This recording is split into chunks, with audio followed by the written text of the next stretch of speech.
ഒരു ജങ്കാർ ഒരു ത്രില്ലർ മൂവിയാണ്, ഒരു സർവൈവൽ ത്രില്ലറാണ്. അതിൽ ശരത്ത് ചെയ്തിരിക്കുന്ന ക്യാരക്ടർ അഭി, ശ്വേതമേനൻ ചെയ്തിരിക്കുന്ന ക്യാരക്ടർ മല്ലി, ശബരീഷിൻ്റെ മഹേന്ദ്രൻ, രേണു നക്ഷത്ര, ആലിയ ഗീത ഹത്ത് എന്നൊരു പഞ്ചാബി ക്യാരക്ടർ. എല്ലാവരും വളരെ ഇൻട്രസ്റ്റിംഗ് ആയിട്ട് വർക്ക് ചെയ്തിട്ടുണ്ട്. എല്ലാവരുടെയും സപ്പോർട്ട് ഉണ്ടാവണം.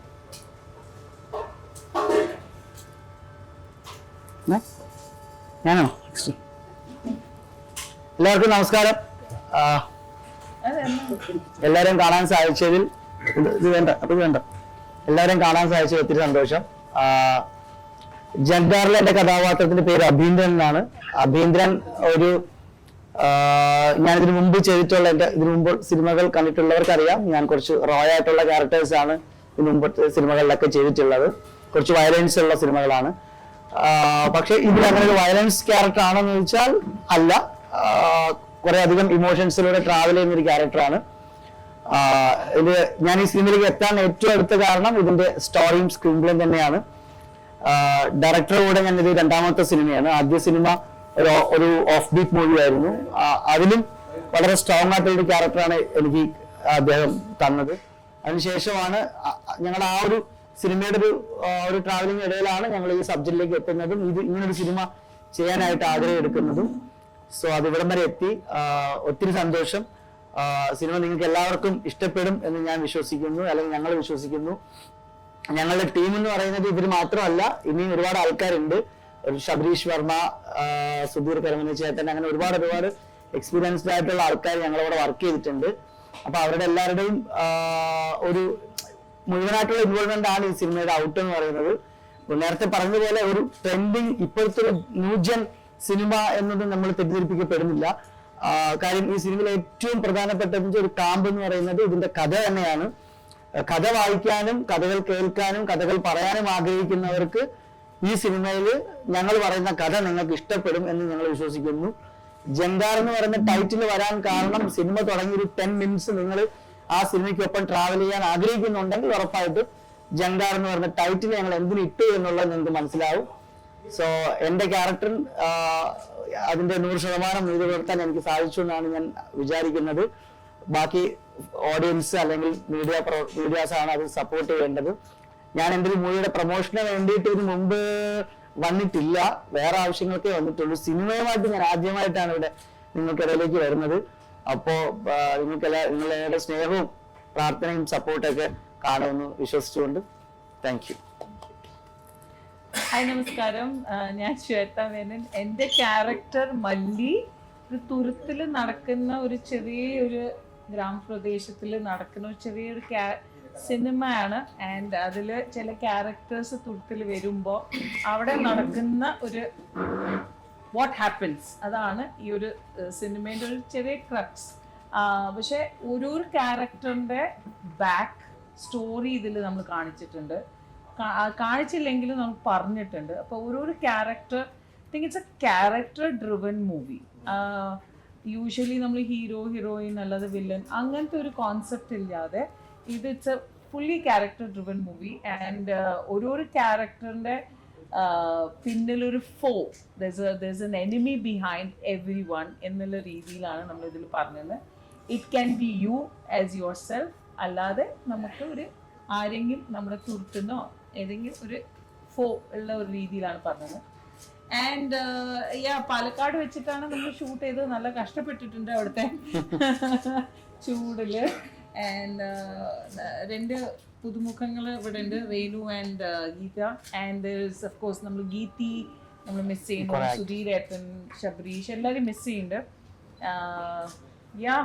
ഇന്ന് റാസൽ ഖൈമയിൽ വൈകുന്നേരം 7 മണിക്ക് സഫാരി മോളിൽ വെച്ച് നമ്മളുടെ ഒഫീഷ്യൽ ട്രെയിലർ ലോഞ്ച് ആവുകയാണ്. It's very good feeling because നമ്മുടെ സിനിമ നമ്മൾ ആദ്യം കേരളത്തിൽ മാത്രം ഒതുങ്ങുന്ന രീതിയിലുള്ള ഒരു ട്രാവൽ ആയിരുന്നു. ബട്ട് ഐ തിങ്ക് നമ്മളുടെ ഡിസ്ട്രിബ്യൂട്ടർ ഷാനു സിനിമ കണ്ടു കഴിഞ്ഞപ്പോൾ ഐ തിങ്ക് ഹീ ഫെൽറ്റ് ഇതൊരു വേൾഡ് വൈഡ് റിലീസ് വേണം.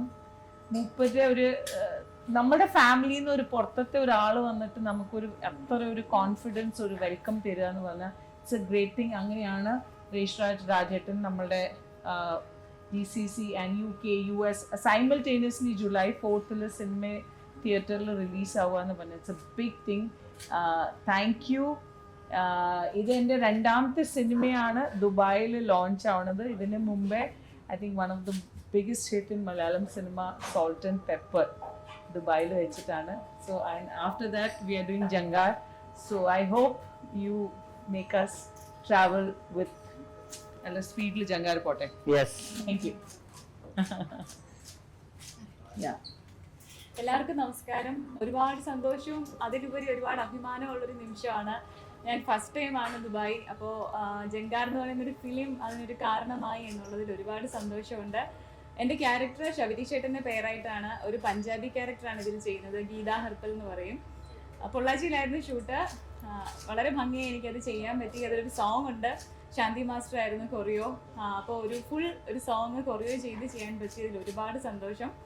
പിന്നെ ഇവിടെ വരാൻ കഴിഞ്ഞത് തന്നെയാണ് ഏറ്റവും അനുഗ്രഹമായി കാണുന്നത്. കാരണം ഒരു മലയാള ഫിലിമിന് ഇത്രയും ഒരു എക്സ്പോഷർ ഉണ്ടാവുക, GCCയിലും അതുപോലെ തന്നെ യൂറോപ്പിലൊക്കെ റിലീസാകുന്ന ഒരു സിനിമയുടെ ഭാഗമാകാൻ കഴിയുന്നത് തന്നെ വളരെ അഭിമാനമുള്ളൊരു കാര്യമാണ് ആസ് എ ന്യൂകമർ എന്നുള്ള നിലയിൽ. അപ്പോൾ എല്ലാവരും ഫിലിം കാണണം. മാക്സിമം ഞങ്ങളുടെ ഈ ഒരു സിനിമയെ സപ്പോർട്ട് ചെയ്യണം. Thank you so much. Hi, നമസ്കാരം. എൻ്റെ പേര് രേണു സൗദ്. എൻ്റെ ജങ്കാറിലെ ക്യാരക്ടർ നക്ഷത്ര എന്ന് പറയുന്ന ക്യാരക്ടറാണ്. ഇപ്പോൾ അച്ഛനും അമ്മയും മരിച്ചുപോയി ഒറ്റയ്ക്ക് ബ്രദറുമായിട്ട് താമസിക്കുന്ന, ഒറ്റയ്ക്ക് ജീവിക്കുന്ന ഒരു പെൺകുട്ടിയുടെ ഒരു ലൈഫ് ക്യാരക്ടറാണ് ഞാൻ ചെയ്യുന്നത്. ചില സമയങ്ങളിൽ ഒരുപാട് സ്ട്രഗിൾ ഉണ്ടാവാം. ഇപ്പോൾ ചേച്ചി പറഞ്ഞ പോലെ ഒരു ശത്രു ഉണ്ടാവാം. ചിലപ്പോൾ അത് നല്ലതിനും ആവാം, അത് മോശത്തിനും ആവാം. ഏത് സിറ്റുവേഷനിലും അത് എങ്ങനെ നമ്മൾ തരണം ചെയ്ത് സർവൈവ് ചെയ്ത് ജീവിക്കുക എന്നതാണ് ഇമ്പോർട്ടൻറ്റ്. സോ അങ്ങനെ ഒരു ബേസ് ചെയ്തിട്ടുള്ള ഒരു ക്യാരക്ടറാണ് നക്ഷത്ര. സോ അതെനിക്ക് ചെയ്യാൻ പറ്റിയത് വളരെ അധികം സന്തോഷമുണ്ട്. അത് ആ ക്യാരക്ടർ എനിക്ക് തന്നതിൻ്റെ മനോജ് സാറിനോട് ഞാൻ നന്ദി പറയുകയാണ്. അതുപോലെ തന്നെ ഈ ഒരു സിനിമ ഈ ഒരു ഇത്രയും നല്ലൊരു വേൾഡ് വൈഡിൽ റിലീസ് ചെയ്തതിന് യേശുരാജ് രാജൻ ചേട്ടനോടും അതുപോലെ നമ്മുടെ കേരളത്തിൽ നല്ല രീതിയിൽ പ്രൊമോട്ട് ചെയ്തതിന് ഷാനു ചേട്ടനോടൊക്കെ നന്ദി പറയാണ്. എന്തായാലും ഈ സിനിമ ജൂലൈ 4th നല്ല രീതിയിൽ തന്നെ റിലീസാവും. എല്ലാവരും തിയേറ്ററിൽ പോയി കാണണമെന്നാണ് ഞങ്ങൾ ആഗ്രഹിക്കുന്നത്. കാരണം ഒരു എന്താ പറയുക, ഒരു ത്രില്ലർ സ്വഭാവം ഉണ്ട് സിനിമയ്ക്ക്. നിങ്ങൾക്ക് കാണുമ്പോൾ മനസ്സിലാവും. ആക്ച്വലി ഇതിൽ കുറേ ട്വിസ്റ്റുകളുണ്ട്. ഓരോ ക്യാരക്ടറിനും ഓരോ സ്വഭാവമാണ്. സോ ഇത് തിയേറ്ററിൽ തന്നെ എക്സ്പീരിയൻസ് ചെയ്യണമെന്നാണ് എൻ്റെ ഒരു അഭിപ്രായം. Thank you. എല്ലാവർക്കും നമസ്കാരം. എൻ്റെ ഒരു ഷാനു. ആക്ച്വലി നമ്മളെല്ലാം ഇവിടെ കൂടിയത് ഞാനൊരു മെയിൻ കാരണമാണ്. ഞാനാണ് ഈ സിനിമ വേൾഡ് വൈഡ് ഡിസ്ട്രിബ്യൂഷൻ എടുത്തിട്ട് അതെല്ലാം ചെയ്യുന്നത്. ഒരു അമ്മ ഒരു കുഞ്ഞിനെ നല്ല കയ്യിലേക്ക് കൊടുത്തിട്ട് എൻ്റെ കയ്യിലേക്ക് തന്നു. ഞാനത് വളരെ ഭംഗിയായിട്ട് വേൾഡിലുള്ള ഏറ്റവും ടോപ്പസ്റ്റ് സ്കൂളിലേക്കാണ് ഈ സിനിമയെ ഞാൻ ഇറക്കുന്നത്. ഈ കുട്ടിയുടെ പഠനം എല്ലാം ചേർന്ന് ഗംഭീരമാക്കണം. അപ്പൊ ഇന്ന് നമ്മളിവിടെ കൂടിയിരിക്കുന്ന ഈ ഒരു വേള വളരെ സന്തോഷമാണ്. ആദ്യം നമ്മുടെ ഈ ടീമില് വളരെ കുറച്ച് പേര് ആൾക്കാർ മാത്രമേ ദുബായിലേക്ക് വരാറുള്ളൂ. പിന്നെ ഞാനാണ് പ്ലാൻ എക്സ്പ്ലെയിൻ ചെയ്തത്. അപ്പോൾ ഇതൊരു നല്ല സിനിമയാണ്. ഞാൻ ഈ സിനിമ ഫസ്റ്റ് കാണുന്നതിന് മുന്നേ കമ്മിറ്റ് ചെയ്തതിനു ശേഷം എനിക്ക് സിനിമ കാണണമെന്ന് പറഞ്ഞു. കണ്ടപ്പോൾ എനിക്ക് സിനിമ മനസ്സിലായത് ഒരു കൊച്ചു കേരളത്തിൽ മാത്രം ഉൾപ്പെട്ട സിനിമയല്ല, ഇത് ലോകമൊത്തമുള്ള പ്രേക്ഷകർക്ക് അത് വേൾഡിലുള്ള ടോപ്പസ്റ്റ് സ്കൂളിലേക്ക് ഈ സിനിമ എത്തിച്ചതിൽ എനിക്ക് വളരെ അഭിമാനമുണ്ട്. അപ്പോൾ എല്ലാവരും നമുക്ക് സപ്പോർട്ട് ചെയ്യാം. പിന്നെ വളരെ അടുത്ത ഫ്രണ്ടാണ് രാജ്യത്ത്. ഞാൻ പടം കണ്ട് 10 മിനിറ്റ് കൊണ്ട് സാറിനെ വിളിച്ചു പറഞ്ഞു. സാറ് പെട്ടെന്ന് തന്നെ അവർ ഒന്നും നോക്കാതെ നമ്മളെ പടം ചെയ്യുന്നു. ഇതിനു മുന്നേ ഒരു 1 പടങ്ങൾ ഞങ്ങൾ തമ്മിൽ ചെയ്തിട്ടുണ്ട്. അപ്പോൾ രാജേന്ദ്രൻ താങ്ക്സ് ഫോർ എല്ലാവരും നന്ദി. ക്വസ്റ്റ്യൻ ഉണ്ടോ? ചോദിക്കൂ. പ്രശ്നം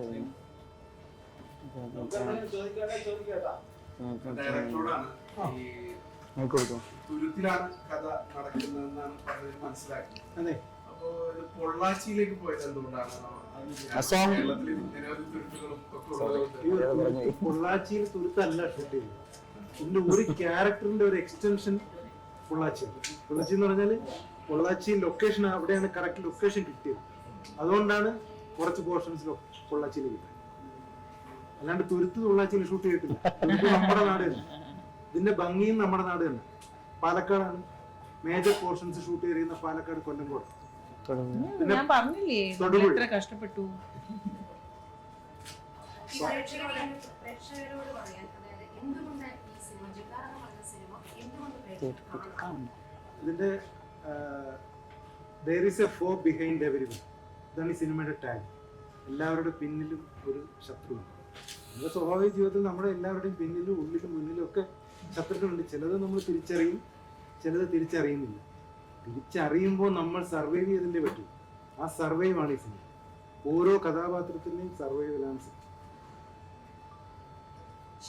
എന്തോ ഒരുപാട് ഡിഫറെന്റ് ആയിട്ടുള്ള ക്യാരക്ടേഴ്സ് ആണ് പറയുന്നത്. എങ്ങനെയാണ് ഈ ഒരു ക്യാരക്ടറിലേക്ക് എത്തിയത്? ഒപ്പം ഇപ്പൊ എങ്ങനെയാണ് ഫിലിംസ് ചൂസ് ചെയ്യുന്നത്? സ്ക്രിപ്റ്റാണ് മെയിനായിട്ട്. സ്റ്റോറി സ്ക്രീൻ പ്ലേ കേൾക്കും, വായിക്കും. അത് തന്നെയാണ് അതിൻ്റെ ഒരു ഏറ്റവും വലിയ ഇമ്പോർട്ടൻറ്റ്. ഏത് സിനിമ വന്നാലും തിരക്കഥ മുഴുവനായിട്ട് വായിക്കും. വായിച്ചതെല്ലാം തന്നെ സ്ക്രീനിൽ വരണമെന്നില്ല.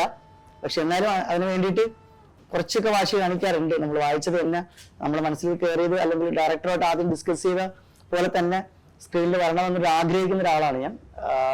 ഈ സിനിമയിലേക്ക് എത്തിയതും അങ്ങനെ തന്നെയാണ്. ഇതിന്റെ സ്റ്റോറി സ്ക്രീൻ പ്ലേ എനിക്ക് തന്നു, ഞാൻ വായിച്ച് ഇഷ്ടപ്പെട്ടിട്ടാണ് ഇതിലേക്ക് വന്നത്.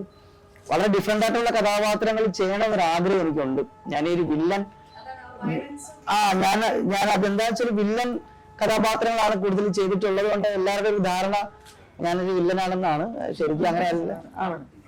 ആണോ? ഞാൻ ആക്ച്വലി തിയേറ്ററിൽ സിനിമയിലേക്ക് എത്തിയ ആളാണ്, നാടകത്തിൽ സിനിമയിലേക്ക് എത്തിയ ആളാണ്.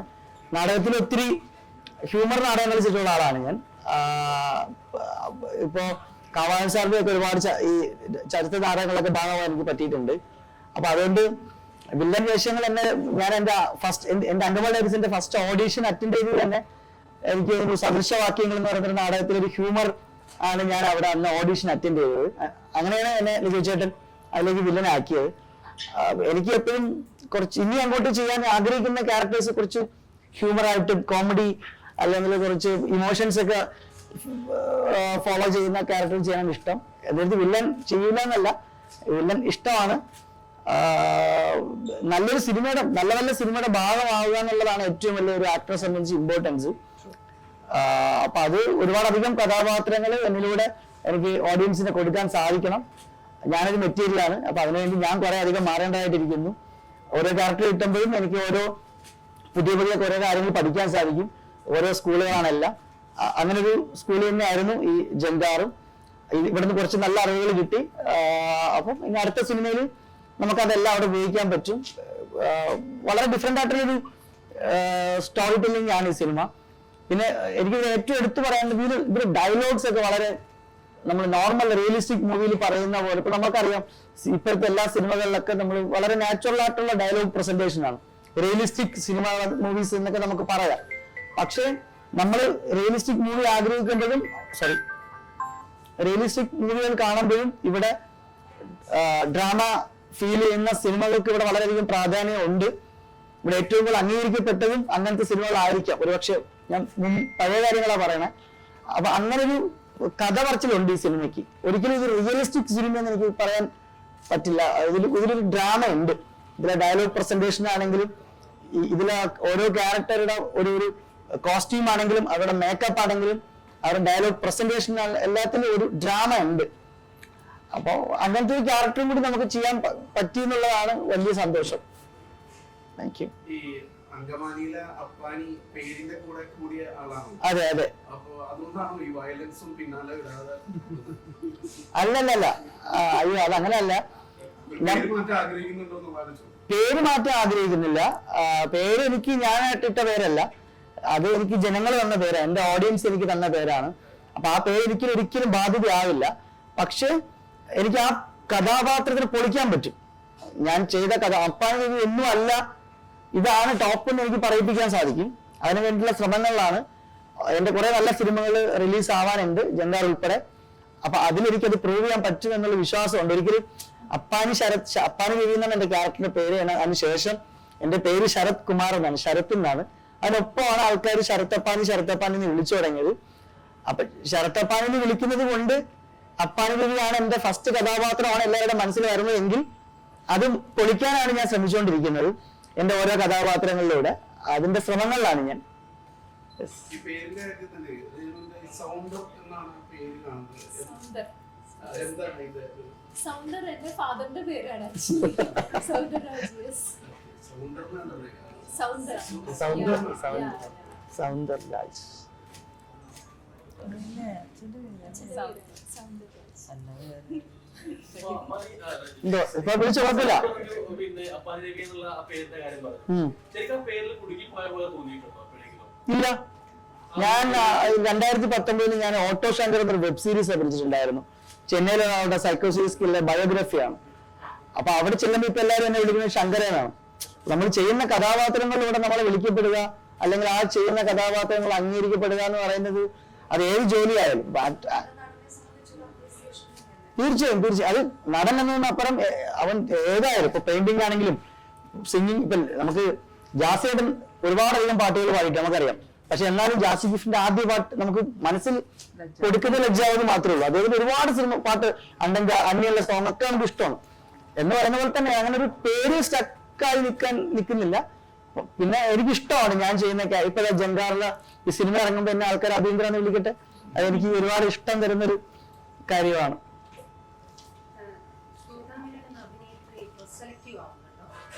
രണ്ടാമത്തെ ഒരു ചോദ്യം, ഈ എല്ലാ നദികൾക്കും കഥാപാത്രവും എല്ലാവർക്കും പ്രിയപ്പെട്ടതാണ്.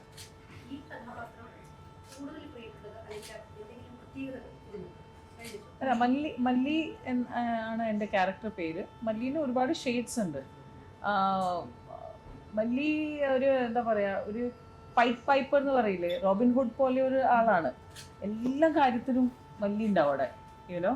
അപ്പോൾ മല്ലീൻ്റെ ആ ഒരു കളർഫുൾ നേച്ചർ എനിക്ക് ഇഷ്ടപ്പെട്ടു. കുറച്ച് ആക്ഷൻസ് ഉണ്ട് മല്ലീന്. അപ്പം അങ്ങനെയൊക്കെ. Not at all. ഇപ്പൊ എന്നെ അറിയില്ല, ഞാൻ അങ്ങനേ അല്ല. ഇവരെല്ലാരോടും ചോദിച്ചോളൂ, ഞാൻ അങ്ങനെയല്ല. It's difficult. എന്നെ സംബന്ധിച്ച് ഇതൊക്കെ ആക്ടിങ് ആണ്. ബിക്കോസ് എൻ്റെ റിയൽ ക്യാരക്ടർ ഒന്നും ഒരു ക്യാരക്ടർ, പക്ഷെ എല്ലാ ക്യാരക്ടറിലും ഒരു അംശമുണ്ട് ഒബ്വിയസ്ലി. ബിക്കോസ് ശ്വേതാ മേനന്റെ അംശം ഇല്ലെങ്കിൽ അത് ക്യാരക്ടറായി മാറില്ല. പക്ഷെ ശ്വേതാ മേനൻ എന്ന personality it's difficult to portray. Selective അല്ല. യൂഷ്വലി ഞാൻ സിനിമയിൽ കണ്ടിട്ട് ഇപ്പോൾ especially after Covid and all കുറച്ചുകൂടി I don't want women oriented അങ്ങനെയല്ല. പക്ഷെ I want a good thing. ഈ കല്യാണം കഴിച്ചു കഴിഞ്ഞാൽ ഇമ്മീഡിയറ്റ്ലി അമ്മ റോൾസ് വരും. അമ്മയായി കഴിഞ്ഞാൽ പിന്നെ ഇമ്മീഡിയറ്റ്ലി വേറെ ഏതോ റോൾസ് വരും. So I don't want to അങ്ങനെ ഒരു എന്താ പറയുക, I don't want to tie down myself. അങ്ങനെ അതെ അതെ. ബിക്കോസ് എല്ലാ സ്ഥലത്തും അത് പറഞ്ഞിട്ട് ഒന്ന് വ്യത്യസ്തമായ ഒരു ഉത്തരം തരാൻ വേണ്ടി ഉദ്ദേശിച്ചതാണ്. I don't get good rules. അതാണ് സത്യം. Whatever I get I pick it up from there. പക്ഷേ I don't want to do സാധാരണ. I want to do something different. അങ്ങനെയൊന്നും ഞാൻ അങ്ങനെയൊന്നും ആലോചിച്ചില്ല. അയ്യോ ദൈവമേ, ഇതൊക്കെ ഭയങ്കര. ഞാൻ ഒരു പത്രക്കാരന്റെ ഭാര്യയാണ്. നിങ്ങളുടെ വാക്കുകളെല്ലാം എനിക്കറിയാം. സോ ഐ ഡോണ്ട് ഫീൽ, എനിക്ക് അതൊരു കുറച്ചുകൂടി ഫയർ ഇൻസ്റ്റിങ്ക്റ്റ് വരും. എനിക്ക് കിട്ടിയില്ല എന്ന് പറഞ്ഞാൽ നാളെ കിട്ടും. And I feel I M always 16. അപ്പോൾ I am sweet 16 even now, maybe next 10 years later. ആ ഒരു കാഴ്ചപ്പാടുള്ള ഒരു പേഴ്സണാലിറ്റി ആണ് എൻ്റെ. So I don't take it that way. എനിക്ക് ചോദിക്കുന്നത് ആനിയുടെ അടുത്തോ രേണുക്കെ ഓൾസോ ആൻസർ. അപ്പം പുതിയതായിട്ട് ഫിലിമിലേക്ക് ആക്ടേഴ്സിനോട് വരുമ്പോൾ നമ്മൾ പല കാര്യങ്ങളും പഠിച്ചിട്ടായിരിക്കും വരുന്നത്. ലൈക്ക് അറ്റ്ലീസ്റ്റ് നിങ്ങളുടെ മനസ്സിലൊരു കൺസെപ്റ്റ് വന്നു. So what is one thing നിങ്ങൾ അൺലേൺ ചെയ്തത്? ഡയറക്ടറിന്റെ ഡയറക്ഷന്റെ ഭാഗമായിട്ടായിരിക്കും നിങ്ങൾ അത് അൺലേൺ ചെയ്തിട്ടുള്ള ഒരു പ്രോസസ് ഉണ്ടായിരുന്നു. അൺലേൺ മീൻസ് നമ്മളൊരു, അതായത് ഒരു പ്രോജക്റ്റ് നമ്മൾ എടുക്കുന്ന സമയത്ത് അതായത് ദാറ്റ് മീൻസ് പഠിക്കാത്തതാണ്. നിങ്ങൾ ഓൾറെഡി മനസ്സിലുള്ള ഒരു കൺസെപ്റ്റ് അത് വേണ്ടാന്ന് വെച്ചിട്ട് പുതിയതായിട്ട് ഇല്ല. നമ്മൾ ആക്ച്വലി ഒരു ക്യാരക്ടർ എടുക്കുമ്പോൾ നമ്മൾ ആ ക്യാരക്ടറിൽ എങ്ങനെ പോവുക എന്നതാണ്. നമ്മളൊരു സ്ക്രിപ്റ്റ് വായിച്ചിട്ട് അതിലെ ക്യാരക്ടറിനെ നമ്മൾ എങ്ങനെ എടുത്ത് നമ്മൾ അതിലേക്ക് പെർഫോം ചെയ്യുക എന്നതാണ്. നമ്മൾ ഫസ്റ്റ് ഓഫ് ഓൾ ഒരു സിനിമേനെ നമ്മൾ എടുക്കുക, ചൂസ് ചെയ്യുക. പിന്നെ സിനിമ എന്ന് പറയുന്ന ഒരു മാജിക് വേൾഡ് ആണ്. കിട്ടുക എന്നതാണ് ഏറ്റവും, അവസരങ്ങൾ കിട്ടുക എന്നത് വളരെ ഇമ്പോർട്ടൻ്റ് ആയിട്ട്, അതും നല്ല സിനിമകൾ കിട്ടുക എന്ന് പറയുന്നത് വളരെ ഇമ്പോർട്ടൻ്റ് ആയിട്ടുള്ള കാര്യമാണ്. അപ്പം നമ്മൾ ഇതിനകത്ത് നമുക്ക് ഓൾറെഡി നമ്മളെല്ലാം പഠിച്ചിട്ടല്ല സിനിമയിലേക്ക് വരുന്നത്. ഓരോ സിനിമയിലും നമ്മൾ ഓരോ കാര്യങ്ങളാണ് പഠിക്കുന്നത്. കാരണം ഈ സിനിമയിലെ രീതികൾ വേറെ ആയിരിക്കാം, അല്ലെങ്കിൽ നമ്മുടെ ഇന്ററാക്ഷൻസ് വേറെ ആയിരിക്കാം, അല്ലെങ്കിൽ പെർഫോമൻസ് വേറെ ആയിരിക്കാം. അതേസമയം മറ്റൊരു സിനിമയിൽ ചിലപ്പോൾ ഒരുമിച്ച് വർക്ക് ചെയ്യുന്ന സമയത്ത് അതിന്റെ ഡിഫറൻസ് വേറെ ആയിരിക്കാം. കാരണം ഈ ഷെഫ് പറഞ്ഞ പോലെ ചിലപ്പോൾ നമ്മൾ ലൈവായിട്ട് പെർഫോം ചെയ്യേണ്ടി വരും, ചിലതിൽ ഡ്രാമ കയറി വരും, അങ്ങനത്തെ കുറേ കാര്യങ്ങൾ. അപ്പം നമ്മൾ ഓരോ സിനിമയിലും ഓരോന്ന് പഠിക്കും. പിന്നെ നമ്മുടെ പേഴ്സണൽ കാര്യങ്ങളിലും കുറേ കാര്യങ്ങളിലും ബെറ്റർ ആകാൻ വേണ്ടിയിട്ടും അങ്ങനെ ഒരുപാട് എപ്പോഴും സ്റ്റഡീസ് ആണ് ആക്ച്വലി. ഓരോ സിനിമയും ഓരോന്നായിട്ട് നമ്മൾ ഫസ്റ്റ് വന്നതുപോലെയല്ല അടുത്ത സിനിമയിലേക്ക് വരുന്നത്. സോ അങ്ങനെ എനിക്ക് മനസ്സിലായിട്ടുള്ളത്. ഞാനൊന്ന് പറഞ്ഞോട്ടെ, ഈ ചിത്രത്തിന്റെ ഡയറക്ടർ മനോജ് ചേട്ടനെ സംബന്ധിച്ച് പുള്ളിയുടെ മുന്നത്തെ ഫിലിമിൽ ഞാൻ ഹീറോയിനായിട്ട് വർക്ക് ചെയ്തിട്ടുണ്ട്. പമ്പാച്ചി എന്നാണ് മൂവിയുടെ പേര്. അപ്പോൾ അദ്ദേഹത്തിന് അറിയാം നമ്മളെ കൊണ്ട് എന്താണ് ഉള്ളിൽ നിന്ന് ചെയ്തെടുക്കേണ്ടത് എന്നുള്ളത് അറിയാം. അപ്പം നമുക്ക് ആ ക്യാരക്ടറിനെ പറ്റിയിട്ട് ഒരു ഐഡിയ ഉണ്ടാവും ഏകദേശം. പക്ഷെ നമ്മൾ അവിടെ അത് കണ്ടിട്ടായിരിക്കും അദ്ദേഹം നമ്മളെ സെലക്ട് ചെയ്യുന്നത്. മനസ്സിലുള്ള ഒരാളെയാണ് തീർച്ചയായിട്ടും സെലക്ട് ചെയ്യുന്നത്, അല്ലാണ്ട് നമുക്ക് ബന്ധമുണ്ടെന്ന് കരുതി ഒരാളെ എടുക്കണം എന്നില്ലല്ലോ. അപ്പോൾ നമ്മളെ കൊണ്ട് എന്താണ് ചെയ്യിക്കേണ്ടതെന്ന് അദ്ദേഹത്തിന് വ്യക്തമായിട്ട് അറിയാം. ആ സാധനം ചെയ്തെടുപ്പിക്കും. അതിനുള്ളൊരു കഴിവുള്ളൊരു മനുഷ്യനാണ് തീർച്ചയായിട്ടും. അപ്പോൾ അദ്ദേഹത്തോടൊപ്പം വർക്ക് ചെയ്യാൻ കഴിഞ്ഞത് ഭയങ്കര ഒരു അഭിമാനവും ഭാഗ്യവും ഒക്കെ ആയിട്ട് കരുതുന്നുണ്ട്. മലയാള സിനിമ അല്ലെങ്കിൽ സിനിമയുടെ ഇപ്പോഴത്തെ ഏറ്റവും വലിയൊരു പ്രശ്നം അല്ലെങ്കിൽ പ്രതിസന്ധി എന്നൊക്കെ പറയാൻ പറ്റുന്നത്. അതുപോലെ തന്നെ അതിന്റെ അഡ്വാൻറ്റേജും ഉണ്ട്. സിനിമ എന്ന് പറയുന്നത് 1-2 ദിവസങ്ങൾക്കുള്ളിൽ അതിന്റെ ഭാവി തീരുമാനിക്കപ്പെടുകയാണ്. ഒന്നെങ്കിൽ വലിയ ഹൈറ്റിലേക്ക് പോകുന്നു, അല്ലെങ്കിൽ മൂക്കുകുത്തി താഴേക്ക് വരുന്ന സിറ്റുവേഷനാണ്. അപ്പോൾ ഈ സിനിമ ഈ ഒരു സമയത്ത് എടുക്കുന്നതിൽ ഡയറക്ടറോടാണ് എത്രത്തോളം ഒരു പ്രതിസന്ധി താങ്കളുടെ മുന്നിലുണ്ട്, അതുപോലെ തന്നെ എത്രത്തോളം ടെൻഷൻ ഉണ്ട്. കാരണം ഒരുപാട് പുതിയ ഡയറക്ടേഴ്സ് വരുന്നുണ്ട്, പുതിയ ആളുകൾ വരുന്നുണ്ട്, പുതിയ തലമുറ വരുന്നുണ്ട്. അപ്പോൾ ഈ ഒരു സമയത്ത് ഒരു മൂവി എടുക്കുന്നത് എന്നുള്ളത് എത്രത്തോളം ടെൻഷൻ നിറഞ്ഞൊരു കാര്യമാണ്, അതുപോലെ തന്നെ എത്രത്തോളം പ്രതീക്ഷയും അതിൽ കിടക്കുന്നുണ്ട്. പ്രതിസന്ധി എല്ലാ കാലവും. പ്രതിസന്ധി ഇല്ലെങ്കിൽ മലയാള സിനിമയില്ല. അത് മേക്കിങ്ങിന്റെ കാര്യത്തിലായാലും പ്രൊഡക്ഷന്റെ കാര്യത്തിലായാലും ഒക്കെ പ്രതിസന്ധിയുണ്ട്. പിന്നെ കാലം മാറുമ്പോൾ കാലത്തിൻ്റെതായ മാറ്റങ്ങളും സിനിമയെ മാറിയില്ലെങ്കിലും പുറത്ത് മാറുന്നു. റിവ്യൂ ആണ് ഉദ്ദേശിച്ചതെന്ന്. റിവ്യൂ എന്നുള്ളതല്ല, ഒരു സിനിമ എന്നുള്ളത് 2 ദിവസം കൊണ്ട് നമുക്കിപ്പോൾ അതിൽ തീരുമാനം ആവുന്നുണ്ട്.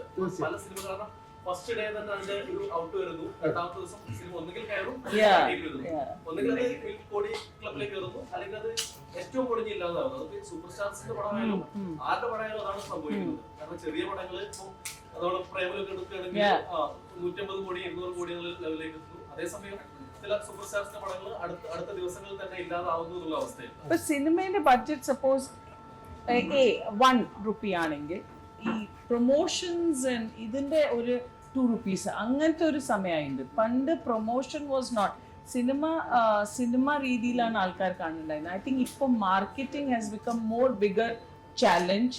ഒരു സിനിമയ്ക്ക് വേണ്ടി സിനിമ ചെയ്തു കഴിഞ്ഞാൽ നമ്മൾ പറയില്ലേ, അത് കഴിഞ്ഞാണ് നമ്മളുടെ ആക്ച്വൽ സ്ട്രഗ്ലിംഗ് തുടങ്ങുന്നത്. അപ്പോൾ right now we are struggling in front of you people. അപ്പോൾ അങ്ങനത്തെ ഒരു കാലഘട്ടത്തിലായി ഇപ്പോൾ എല്ലാവരുടെയും റിവ്യൂസും എല്ലാവരുടെയും അഭിപ്രായം മാറ്റേഴ്സ് അ ലോട്ട്, യുനോ. അങ്ങനെ ഒരു it's quite A stressful life actually. പിന്നെ സിനിമയുടെ ബഡ്ജറ്റ് അല്ല മാർക്കറ്റിംഗിന്റെ ബഡ്ജറ്റ്. അതിനൊന്ന് ഒരു തുക വെച്ചിട്ട് നമുക്ക് പറയാൻ പറ്റില്ല ഇത്രയേ ഉള്ളൂ എന്ന്. അതിങ്ങനെ ഒഴുകിക്കൊണ്ടിരിക്കുകയാണ്. It's a daily process, you know. Cinema പണ്ട് എങ്ങനെയുണ്ടായിരുന്നു, നമ്മൾ 50 days 25 days 100 days എന്നൊക്കെ പറഞ്ഞ് പോസ്റ്റേഴ്സ് ഇറക്കാറുണ്ടായിരുന്നു. ഇപ്പോൾ സിനിമ റിലീസായിട്ട് തന്നെ 20 days പോസ്റ്റർ ഇറക്കും. 20 days ഒന്നും ഓടിയിട്ടും ഉണ്ടാവില്ല ചിലപ്പോൾ. അങ്ങനത്തെ അതൊക്കെ റെഡിയാക്കി വെക്കണം. Everything is ready. എല്ലാം വിഷ്വൽ മീഡിയ ആയിപ്പോയി, യുനോ. പണ്ട് നമ്മൾ ഇമോഷണൽ ആയിരുന്നു സിനിമയെ പറ്റി, ഇപ്പൊ എല്ലാം വിഷ്വൽ ആയിപ്പോയി. ഞാൻ ജസ്റ്റ് കൈയൊന്ന് ആക്കി മാത്രം സംസാരിച്ചു, വേറെ ഒന്നുമില്ല.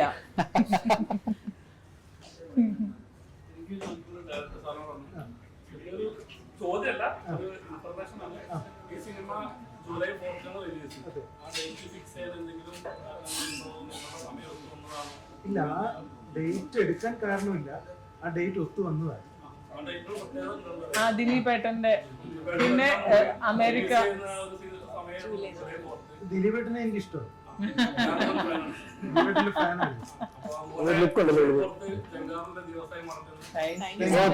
Thank you so much. Means a lot. Thank you.